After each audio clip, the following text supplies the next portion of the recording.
பலர் தனியார் பள்ளிகளை நடத்துறாங்க. குறிப்பா விஜய் போன்றவர்களும் திருமாவளவன் போன்றவர்களும் தனியார் பள்ளியெல்லாம் சட்ட விரோதமாக நடத்திட்டு இருக்காங்க. ஒன்றிய அரசுகிட்ட அனுமதி வாங்கி அதை நடத்திட்டு இருக்காங்க. அதையும் இதையும் கம்பேர் பண்ணாதீங்க. தனியார் பள்ளிகளில் காலைல இலவச உணவு கொடுக்குறாங்களா?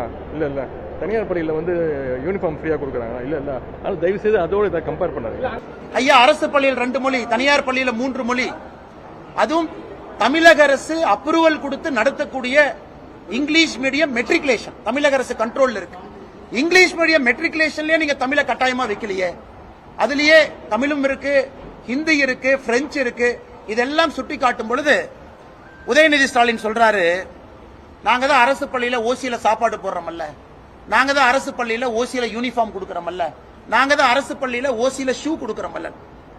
ஆனால் அண்ணன் உதயநிதி ஸ்டாலின் அவர்களுக்கு ஒரே ஒரு கேள்வி கேட்கிறேன், அது உங்க அப்பா வீட்டு பணத்துல இருந்தா கொடுக்குறீங்க?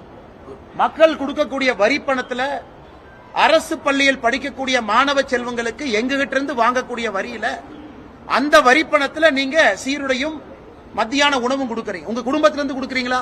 இல்ல உங்க அப்பா தாத்தா பணத்தை கொடுக்கறீங்களா? அப்படி இருக்கும் பொழுது பொறுப்பற்ற முறையில ஏதோ ஓசியில கொடுக்கற, இலவசத்துல கொடுக்கறன்னு கருத்து சொல்றாங்க.